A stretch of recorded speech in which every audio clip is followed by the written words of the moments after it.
Soy Fernando Díaz Villanueva. Hoy es 15 de enero de 2020 y esto es La Contracrónica.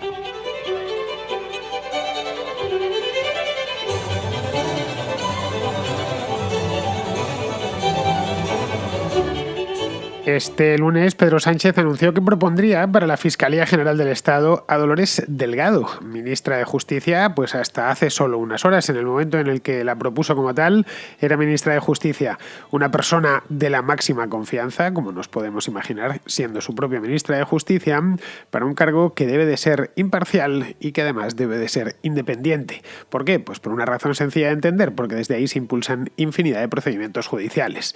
El nombramiento, que no corresponde a Pedro Sánchez, corresponde formalmente al rey, pero eso sí, a propuesta del presidente del gobierno, ha sido inmediato. En el Consejo de Ministros, que se celebró ayer, este mismo martes, y que por deseo del propio presidente Sánchez pasará a celebrarse los martes, todos los martes, y no los viernes, como venía siendo habitual hasta ahora.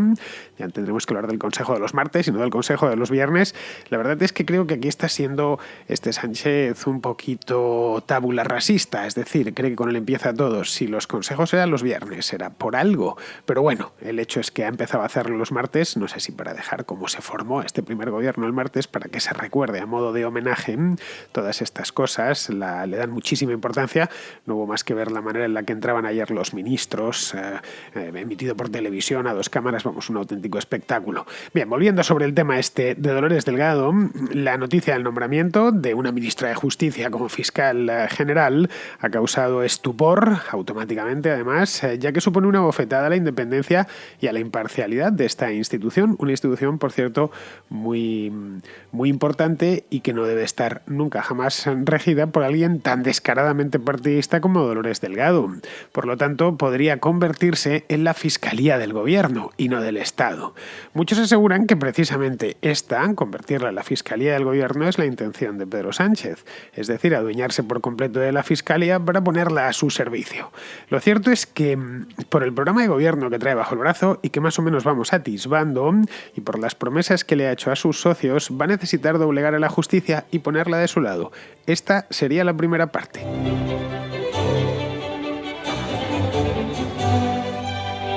El escándalo que se armó este lunes en los ambientes judiciales y por extensión en los ambientes políticos y también en las redes sociales, una cosa va detrás de la otra, va en cadena todo, fue un escándalo de campeonato. Los jueces y fiscales son gente comedida, suelen ser por lo menos gente comedida, que como es lógico y recomendable, pues tratan de pasar desapercibidos siempre y dar la nota lo mínimo posible. Si tuviéramos a los jueces y a los fiscales cada 2 por 3 en platos de televisión, dando entrevistas a la radio, hablando en los periódicos, pues nos sorprendería un poco, la verdad, nos llamaría bastante la atención y al menos desconfiaríamos. Por supuesto que son libres de hacer todas estas cosas, pero por lo general, y además yo creo que hasta en el carácter de ellos mismos, son un poco dados a este tipo de escándalos mediáticos. Por lo tanto, llamaba la atención ayer que habían todos perdido literalmente la paciencia para dirigirse a un periódico, aunque fuese tapadillo, pero para dar su opinión sobre este tema.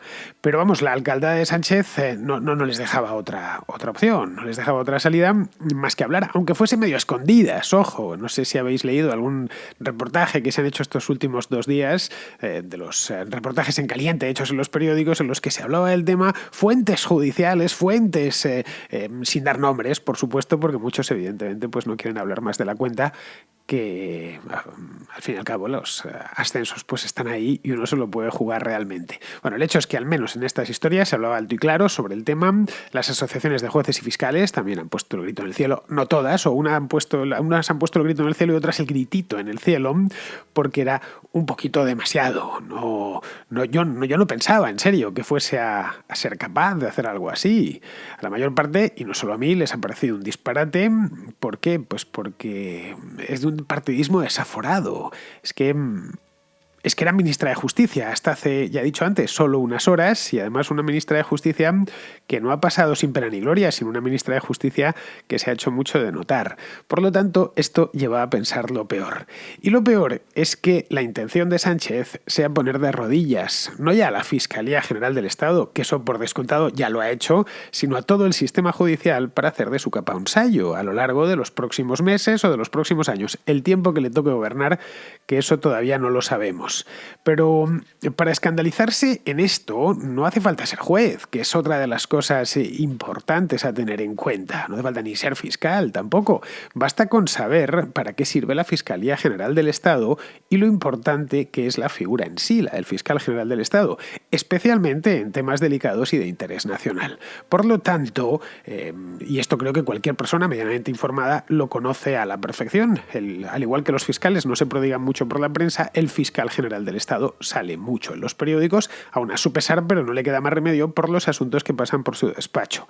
El Fiscal General del Estado en España lo nombra el gobierno. Aquí podemos decir, claro, es lo normal cuando al Fiscal General lo nombra el gobierno, pues siempre va a nombrar a un amigo suyo. Bueno, lo nombra el rey formalmente, como os he dicho antes, pero a proposición del gobierno. El rey no tiene poder efectivo y hace lo que le dice el gobierno. Ojo, no solo en esto el Fiscal General, sino en absolutamente todo. Así que es un puro formalismo. Yo te digo quién quiero que sea y tú te encargas de echar la firma.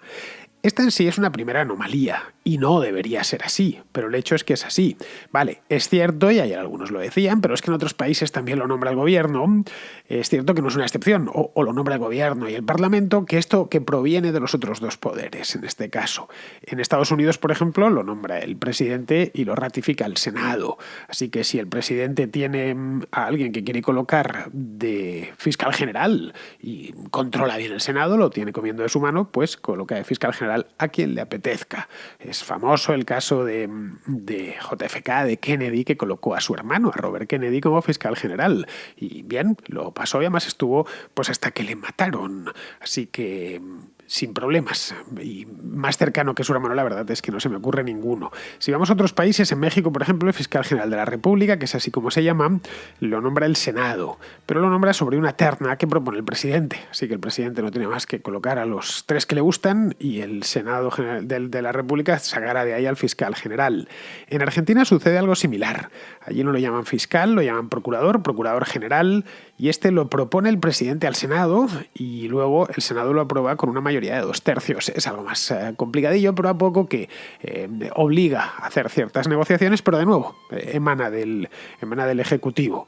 En España no tenemos estos mecanismos, no hay un mecanismo de seguridad, llamémoslo, un mecanismo de seguridad parlamentario. No tiene que pasar ni por el Senado ni por el Congreso de los Diputados, directamente el rey comunica, mediante ese formulismo que os he dicho, le comunica al rey cual quiere, se lo propone y el rey sabe que no puede, el presidente sabe que el rey no puede decir que no. Por lo tanto, quien decida es literalmente un dedazo, nunca mejor dicho.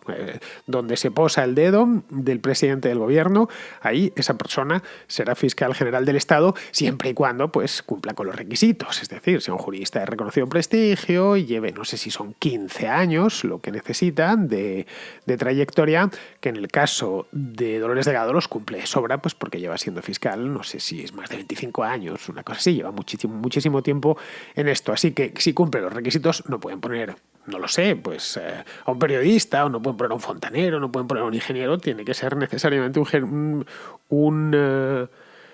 jurista y además de reconocido prestigio. El prestigio ya es más opinable, pero basta pues con que lleve eso, 15 o 20 años y ya se supone que el prestigio lo ha adquirido. Esta mujer en ciertos ambientes judiciales tiene mucho prestigio, por lo tanto esa parte, ese requisito lo cumple y lo cumple sobradamente. Bien, en definitiva, que el rey decida el gobierno decida a quién pone y el rey se limita a sancionarlo, nada más. En el pasado se pidió que esto se reformase. Y se pidió bastante, yo lo recuerdo, cada 2 por 3. Es más, llevo oyendo y leyendo que hay que reformar el nombramiento del fiscal general del Estado desde que tengo uso de no sé si de razón, pero sí de memoria. Desde los años 90 es posible, aquellos tiempos que estaba Eligio Hernández, que era un fiscal muy cercanísimo al gobierno en tiempos de Felipe González. Pero luego se volvió a decir posteriormente, ya con el PP gobernando, etc. Y nunca se ha hecho nada, por una razón sencilla, porque esa reforma en tiempos la tenían que aprobar el PP y el PSOE, y ninguno de los dos estaban por la labor, porque eso les beneficiaba de manera muy efectiva, como acabamos de tener ocasión de ver con este caso, de manera directa. Uno de los que pidió, y esto ya es curioso, ya es caprichoso, de los que pidió la reforma, y además lo hizo de una manera muy explícita, fue Pablo Iglesias y Podemos en general. Esto hace poco, además, hace solo 3 años, pero ahora, sin embargo, se han quedado mudos. No han dicho esta boca es mía, no sé si la dirán, pero vamos, si les tuviese yo a cualquiera de ellos delante, la primera pregunta que les haría es esa, porque convirtieron esto de la Fiscalía General del Estado en uno de sus argumentos principales. Estoy hablando del año 2016, una cosa así. Pero claro, las cosas desde el poder se ven de manera muy diferente y si el sistema te permite colocar como fiscal general a quien te plazca, pues es normal que lo aprovechen. Así que creo que los que, entre otros el PP, que ayer se llenó la boca, Pablo Casado, diciendo que esto le parecía un disparate, a ver si tuviese la oportunidad de gobernar en el futuro, a ver si cambia el procedimiento de elección del fiscal general. Os anticipo ya que no lo hará porque entonces le beneficiará a él. Son círculos viciosos, pescadillas que se muerden la cola, que podremos estar hablando durante 50, 60 o 70 años de la misma cosa y al final no se cambiará nunca.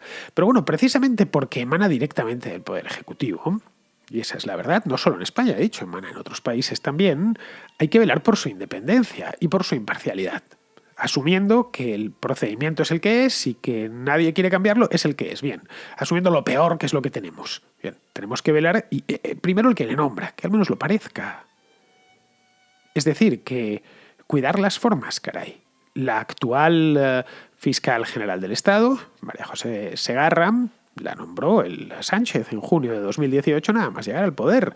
Bien, cumplía los requisitos, se entiende que tendría buena o cierta afinidad con él, lógico, pues como cuando estaba Torres Dulce con Rajoy, pero traía una hoja de servicios impecable, cosa que no se puede decir de Dolores Delgado. Claro, en principio, sobre el papel de fiscal general, lo primero que hay que decir, aparte de su independencia y su imparcialidad, es que no puede recibir órdenes. Una vez le han nombrado, es completamente autónomo. Pero la realidad es que todos los gobiernos, todos, sin excepción, desde Adolfo Suárez hasta el día presente, han tratado de nombrar siempre a fiscales a los que, si no pudiesen dar órdenes directamente, que eso no puede ser, si al menos fuesen lo suficientemente afines como para que se dejasen sugerir de una manera imperativa, estoy hablando. Pero eso sí, siempre y en todos los casos, trataban al menos de guardar las formas.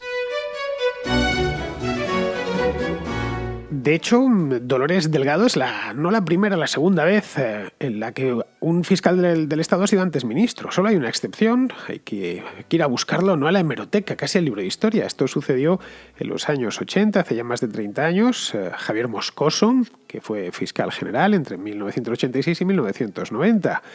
Pero ahí en ese caso, lo leí ayer, este hombre fue ministro de Presidencia. Moscoso venía, no sé si Moscoso sigue vivo a todo esto, pero ya debe ser mayor. Este fue ministro de Presidencia con González en su primer gabinete y antes de eso había estado en la UCD. Era de los del grupillo de socialdemócratas que venían de la mano con Fernández Ordóñez. Bueno, el hecho es que Moscoso había sido ministro de Presidencia y le cesaron después de las elecciones de 1986 y unos meses más tarde reapareció como fiscal general del Estado. Es decir, que al menos Felipe González se tomó el detalle de mantenerle metido en la nevera durante unos meses, al menos para que se olvidasen de él. Bien, ahora mismo ni eso. De cualquier manera, claro, el mundo de los años 80 era muy distinto, era el mundo mediático. Si estabas fuera del circuito 3 o 4 meses, es que se olvidaban de ti porque nada más informaban los periódicos, las radios y las televisiones, y además había pocas. En cambio, hoy en día, en el caso de que hubiesen dejado a Dolores Delgado en la nevera, y deciden nombrarla fiscal general del Estado dentro de 4 meses, nos estaríamos enterando igual porque empezarían a salir todas las hemerotecas. Pero bueno, el hecho es que Dolores Delgado se acostó ministra el otro día y se despertó fiscal. No ha sido además, como os decía antes, una ministra cualquiera. No ha pasado sin pena ni gloria, todo lo contrario, ni de puntillas.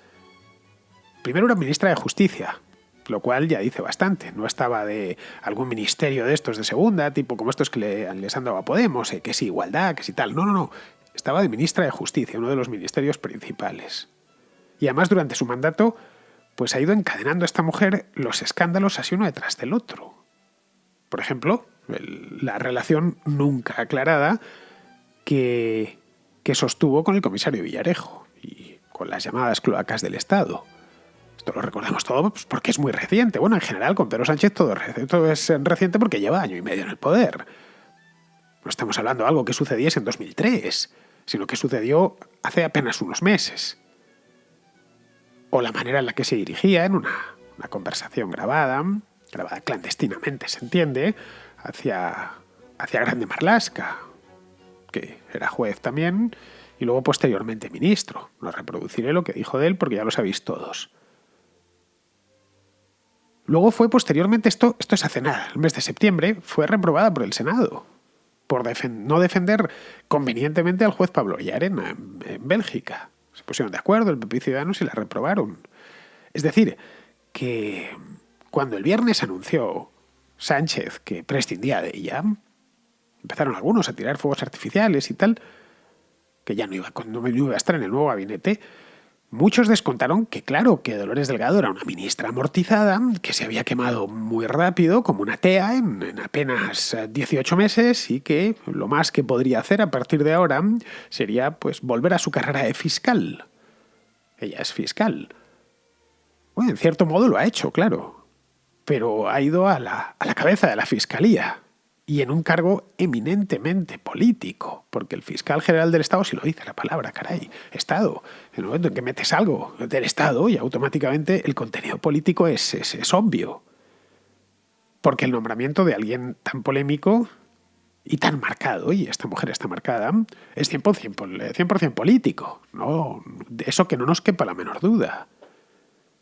Esto además nos dice dos cosas. Ojo, está soltando demasiadas miguitas Pedro Sánchez, quizá demasiado pronto. Más allá del programa o de lo que diga por los medios o de la propaganda que le están haciendo en algunas televisiones. Son un montón de miguitas que nos va dejando, que podemos ir viendo sin demasiado esfuerzo por dónde va. La primera es que va por todas. Y este nombramiento no solo esto, pero este es uno más, es un suma y sigue. Es decir, que lo quiere todo y lo quiere ya. Sabe que necesita tener el Poder Judicial en la mano y de su lado, sobre todo de su lado, para sacar adelante su programa, que es bastante ambicioso, por cierto. Y no hablo del programa económico precisamente. Y sobre todo cumplir con las promesas que les hizo a sus dos socios, a tanto Podemos como a Esquerra. Uno socio de gobierno y el otro socio de fuera del gobierno, pero que va a necesitar a ese socio para, por ejemplo, para permanecer en el poder, es decir, para pasar los presupuestos por la Cámara y aprobarlos allí. Y como quiere estar en el poder a cualquier coste, pues está dispuesto a pasar por donde haga falta. Y que además a hacerlo delante de todo el mundo y que todos lo veamos. Él entiende, o le han debido decir, que no hay problema porque las televisiones están en sus manos y a fin de cuentas los españoles no hacen más que ver la televisión y que los que leen el periódico son una minoría y los que escuchan la radio también son una minoría. Por lo tanto, estar en la televisión lo es todo y que da igual la alcaldada que perpetre, que al final se va a terminar saliendo con la suya. Le han debido decir, eso en parte es cierto, no del todo, pero en parte es cierto. Le han debido decir también que la información fluye a mucha velocidad y que todo se olvida y que dentro de un mes nadie se acordará de este nombramiento. Eso también en parte es cierto, es verdad que todo se olvida muy rápido, pero es que a esta mujer la vamos a tener hasta en la sopa en los próximos meses por las faenas que le van a encargar, los trabajitos que le van a encargar.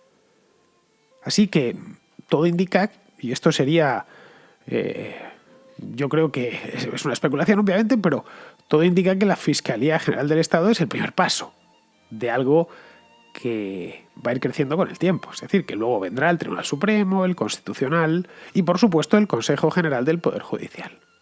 Esto es lo que nos viene a decir de manera indirecta un nombramiento como este. Y luego, a partir de ahí, ya más o menos con los tribunales o directamente controlados o comiendo de su mano, pues ya mediante interpretaciones creativas de la ley, pues se pueda llegar a donde él quiera llegar. Es decir, es algo que a veces no tenemos en cuenta. Mediante la interpretación creativa de la ley se puede llegar muy lejos, más de lo que pensamos. No olvidemos que nuestro sistema político actual nace del anterior, que era una dictadura. Y no hizo falta no ya derramar una gota de sangre, que por supuesto tampoco hizo falta someter a esto a un electroshock. Se fue de la ley a la ley, gracias a que Torcuato Fernández Miranda era muy listo y supo, pues mediante magia legislativa, convertir una dictadura en una democracia.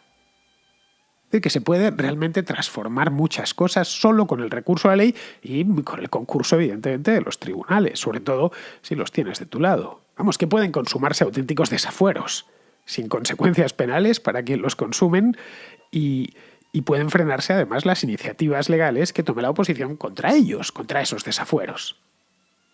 Por lo tanto, tener a la justicia más o menos pastoreada no es que sea importante, es que para Pedro Sánchez es vital.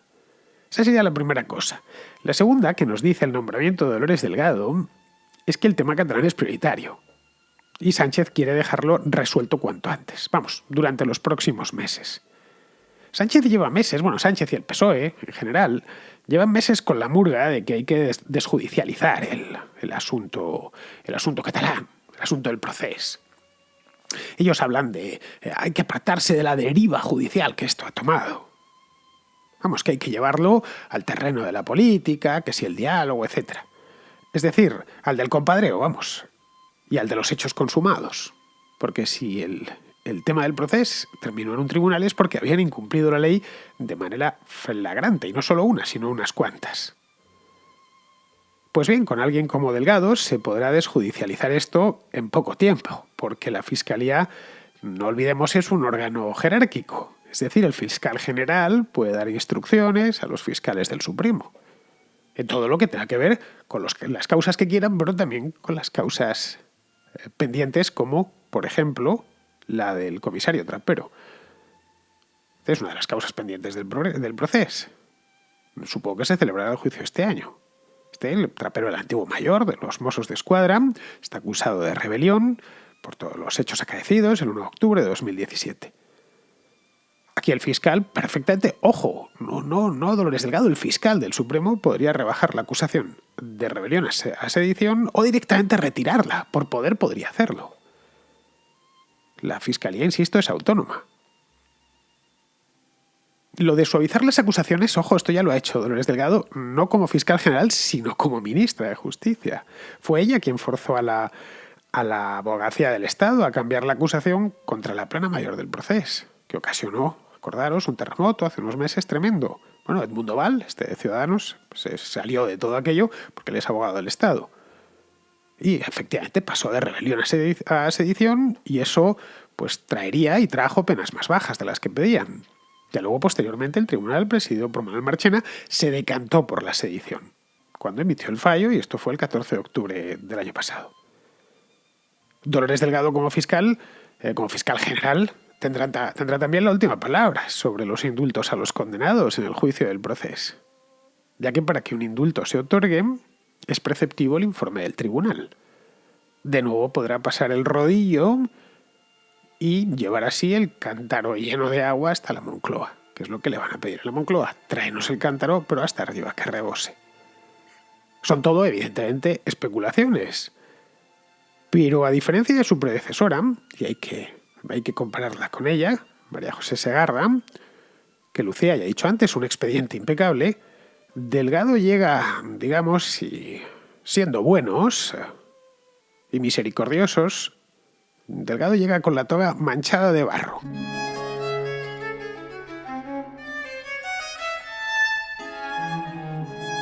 Vamos con la contrarréplica. Empezamos con Lázaro de Murcia, que nos hace un comentario sobre Irán y sobre las gentes que la habitan. Yo estuve de viaje por allí haciendo la ruta de la seda, estuve visitando los tesoros arqueológicos que tienen por allá, que son muchísimos, y a nivel político yo observé, digamos, como tres tipos de personas, ¿no? Y comentando con todos los viajeros internacionales que había por allí, sobre todo europeos.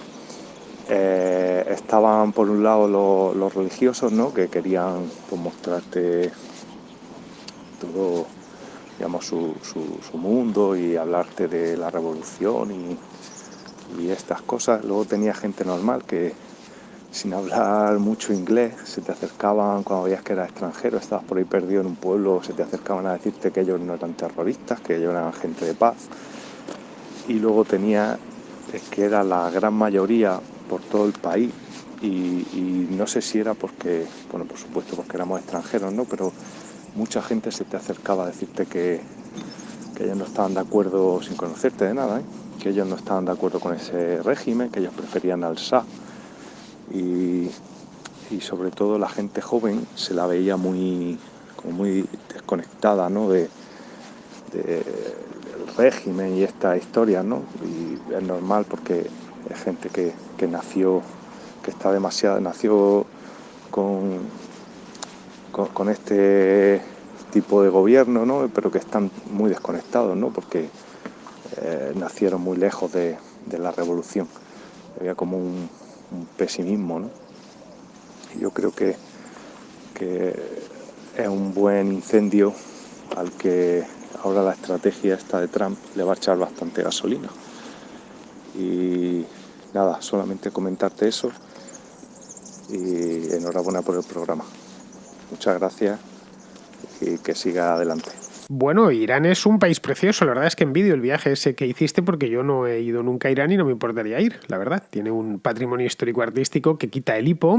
Hay ciudades como Isfahán que son auténticas joyas. Bueno, son auténticas joyas gracias precisamente a la ruta de la seda que atravesaba el país de lado a lado. Pero vamos, también tienen unas ruinas espectaculares, ¿eh? No hay que olvidar que Irán, el Irán actual, fue el solar de varios imperios antiguos, como el Aqueménida, o el Seleucida, o el Sasánida, y claro, de todo aquello, pues de toda aquella gloria pasada y hay restos que se pueden contemplar. Es una pena que se trate de un país tan cerrado sobre sí mismo, porque aquel lugar abierto al mundo y sacando lo mejor de su tradición sería hoy un país estupendo. Y ya respecto a su variedad humana, pues con 80 millones de habitantes, más de 80 millones de habitantes, pues te puedes imaginar, hay de todo, ¿no? La cultura persa es muy antigua y por lo tanto muy refinada. La revolución iraní lo que vino es a paralizar la evolución que ya tenía el país. Ojo, la revolución iraní la provocó la ineptitud del Shah, que era un advenedizo y un fantasioso, pero aquello frustró su modernización.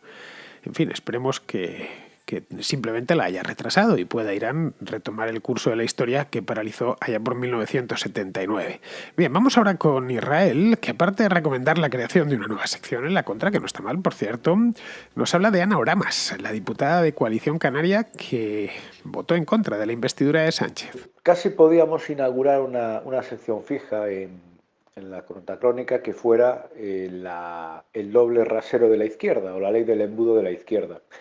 El último episodio, o casi mejor decir el penúltimo episodio, es la que se ha montado con la diputada de Coalición Canaria, pues que ha roto la disciplina de grupo y ha votado en contra de la investidura de Pedro Sánchez.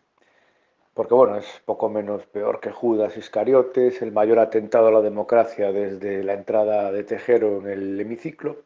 Pero claro, es curioso cómo nos olvidamos o cómo se olvidan las teles y los progres de que Meritxell Batet en su día no siguió la disciplina de voto del PSOE cuando se abstuvo para la investidura de Rajoy y ella votó en contra. Y bueno, no sabemos, desde luego no se pidieron castigos ejemplares para ella. La ley del embudo la aplican todos los partidos, ¿eh? Pero con los de la izquierda es más visible porque tienen a las televisiones de su lado y eso es al final lo que queda. Pero vamos, esto de Nauramas y el linchamiento al que le sometieron era previsible. De haber votado a favor, la hubieran linchado, pero desde el otro lado. Habrían dicho que estaba vendida al nacionalismo, etc. Al activista político, especialmente en las redes sociales, se le ve venir.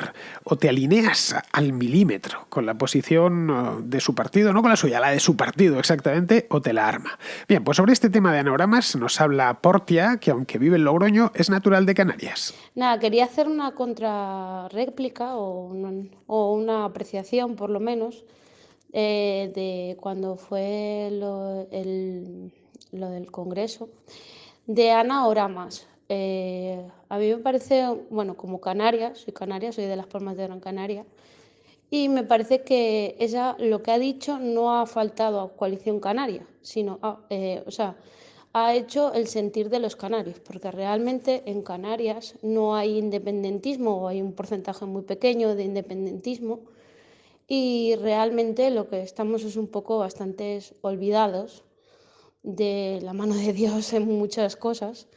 No tenemos demasiados privilegios comparado con Cataluña y País Vasco, que se creen, bueno, sobre todo Cataluña, ¿no? Que se cree súper maltratada, que necesita la independencia y tal.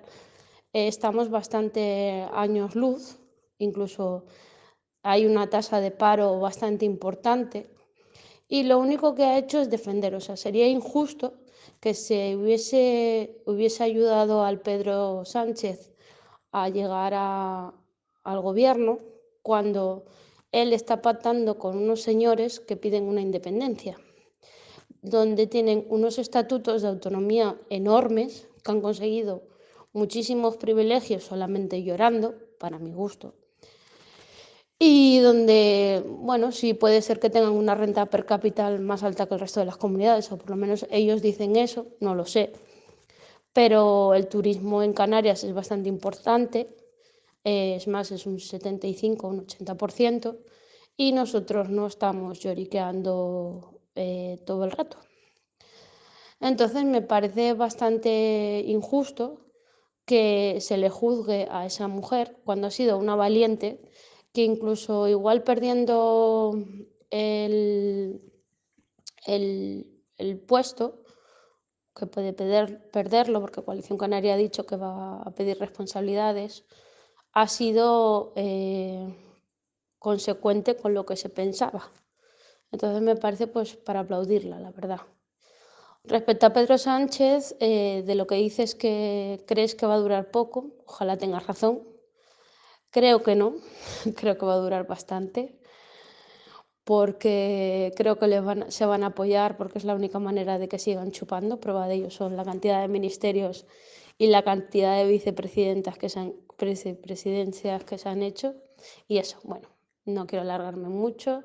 Muchas gracias por tu programa. Adiós. Vamos a ver, en Canarias el independentismo es marginal y siempre lo fue. Cualquiera que conozca Canarias pues lo sabe y se haya interesado por la política allí. Y es curioso porque aquello está muy lejos. A ver, Gran Canaria está más lejos de Madrid que Londres, de hecho bastante más lejos. Así que sería razonable que tal y como están las cosas en España, pues en Canarias hubiese surgido un movimiento independentista fuerte, pero no lo ha hecho. También influye el hecho de que se trata de un archipiélago con 7 islas, bueno, son 8 las pobladas, con La Graciosa. Lo que pasa es que La Graciosa pertenece a Lanzarote y cada una de su padre y de su madre, lo que ya complica eso de crear una identidad nacional. Así que en Canarias no hay nacionalismo independentista quiero decir, pero sí hay regionalismo, o nacionalismo regionalista, si lo queremos llamar, que encarna Coalición Canaria. Es una coalición montada en los años 90 de varios partidos de distintas islas, que tiene eso mismo, pues un discurso regionalista, así algo lastimero y más bien de centro-derecha. De hecho, dentro de Canarias, Coalición Canaria ocupa buena parte del espacio electoral del PP. Las últimas elecciones, bueno, las últimas y en las anteriores también, tuvo más votos que el PP. Y como se queda ahí en medio en la mitad justo del espectro, pues puede pactar a izquierda o a derecha. De hecho, suele pactar con el PSOE. Ahora mismo no, en este momento no, pero en la anterior legislatura sí. Clavijo, de hecho, fue presidente de Canarias por los votos del PSOE. Claro, servir de bisagra tiene sus cosas buenas y sus cosas malas. Entre las malas está que te machacan los de un bando cuando pactas con los del otro. Vamos, lo que le pasó a Ciudadanos en tiempos. Pero bueno, Portia, no me vengas con eso de que Canarias está olvidado, porque no es cierto. Olvidada está la montaña palentina o la Siberia extremeña, pero no Canarias. A ver, que no hay español que no quiere ir por allí. Y en cuanto puede, va. Yo, de hecho, me iría ahora mismo. En Madrid está cayendo una helada de 1000 demonios, pero claro, no me queda otra más que pasarla y rezar para que llegue la primavera cuanto antes. Pero vamos, que Canarias está muy bien en este momento. Debe estar habiendo en Las Palmas ahora, está de madrugada 16 o 17 grados, que es la temperatura que hace ahí en enero. Bien, vamos a seguir. Vamos con Pablo de León, que nos habla de la retirada de Borja Semper. Quería hacer una reflexión acerca de una noticia que se ha hecho eco a primerísima hora de esta mañana y que a muchos nos ha indigestado el desayuno, que es el fin por voluntad propia de la vida política de Borja Semper. Borja Semper, para el que no lo sepa, es un político vasco afiliado al Partido Popular del País Vasco, partido de centro-derecha con toques liberales, y que siempre se ha destacado por tener, primero, un discurso muy moderado y basado en los datos, mucho más basado en el debate que en la confrontación. Y bueno, pues de alguna manera todavía era una voz crítica con, sobre todo, esta tendencia que está cogiendo el PP de Madrid ahora. La verdad es que, como bien ha explicado Juan Soto Ibars en su artículo, era el freno de mano del PP y el PP se acaba de quedar sin freno de mano. La verdad es que, curiosamente, ayer escuché tu contracrónica del día que se jodió el PP.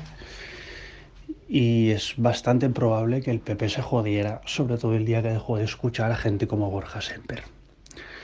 Como bien he dicho, poseedor de un discurso moderado, fue una persona 15 años amenazada por ETA, al que le pusieron escolta con 21, con bastantes parecidos, con tintes bastante similares a Eduardo Madina, que como bastante jovencito también, a él sí le pusieron una bomba, a Borja no, a Borja la intentaron matar, pero bueno, pues la seguridad lo evitó. A Eduardo Madina la bomba se la pusieron y este sí perdió la pierna, no murió. Y resultó que tenía bastante más afinidad con él, que este era del Partido Socialista, de centro izquierda. Y en cambio, pues tenían ambos un discurso bastante poco vengativo, por no decir nada, muy sensato, muy tirado adelante y además, mira, luego te voy a mandar un vídeo de 1 minuto y 10 segundos en el que hablaba de cómo entiende él la cohesión vasca. Evidentemente fue muy crítico con el Partido Nacionalista Vasco, que, bueno, pues con razón, pues se sentían poseedores de dar carnets de buen vasco, igual que el colectivo feminista tiene ahora mismo la potestad de dar los carnets de la buena mujer y de la buena feminista. O el colectivo LGTB pues tiene la potestad de dar los carnets del buen homosexual. Pues fue muy crítico con esos discursos. Y bueno, pues como he leído no sé a quién y no sé a dónde, es una decisión en el que gana la confrontación y pierde el debate y por tanto pierde la política y pierde España. La verdad es que no es una noticia que me pille de lejos, ya que hace un año él ya anticipó que si los derroteros iban por seguir la tónica de Vox, como él ha dicho, pues que él no pintaba nada. Así que parece que es una margarita que ha deshojado durante un año y que al final ha dicho pues esperando su momento para decir me piro. Igual que pues hace un año pues su mujer, Bárbara Goenaga, que es una actriz, pues cortó todas sus redes sociales por las confrontaciones que tenía con el colectivo feminista. Así que nada, pues me ha salido otra vez un poco larga la reflexión, me disculpo. Y bueno, pues nada, esperemos acontecimientos porque desde luego ahora mismo no sabemos qué futuro espera la política y yo espero un poquito desde la barrera. Un saludo a todos. Lo de Semper lo vi ayer y creo que hubo gente en Twitter muy injusta con él. Le estaban poco menos que culpando del desastre del PP en el País Vasco, cuando el PP allí viene perdiendo votos desde hace 20 años. María San Gil, por ejemplo, esto lo recuerdo a la perfección. María San Gil, que era de la línea Mayor Oreja, ya perdió muchos votos. Esto fue en 2005, creo. Y luego con Basagoiti pues se siguieron perdiendo. Esa época de caída continua es la que le pilló a Semper, que a pesar de todo consiguió él mismo mantener el escaño en Vitoria y la concejalía en San Sebastián, que ahora las dejará. Le ha fichado Ernst & Young, la empresa esta de seguros de recursos humanos, que bueno, pues supongo que se vendrá a Madrid, que es donde tiene la sede de esta consultora. Evidentemente, él ganará mucho a título personal porque el politiqueo creo que no le ha dado más que sinsabores y campañas ad hominem, tanto desde un lado como desde el otro. Pero vamos, creo que no es mal momento de la salida de Semper para que el PP se replantee cuál es su lugar en el País Vasco. Ahora mismo apenas le queda espacio, esa es la verdad. El PSOE le muerde desde la izquierda, Vox desde la derecha y luego está la omnipresencia del PNV, que dejando a un lado el tema nacionalista coincide en muchos puntos con los postulados del PP. Curiosamente el País Vasco fue la región de España más politizada, una cosa alucinante. Hace 20 años se hablaba de aquello y había tensión, fractura, etc. Bueno, hoy es todo lo contrario, la gente pasa mucho del tema.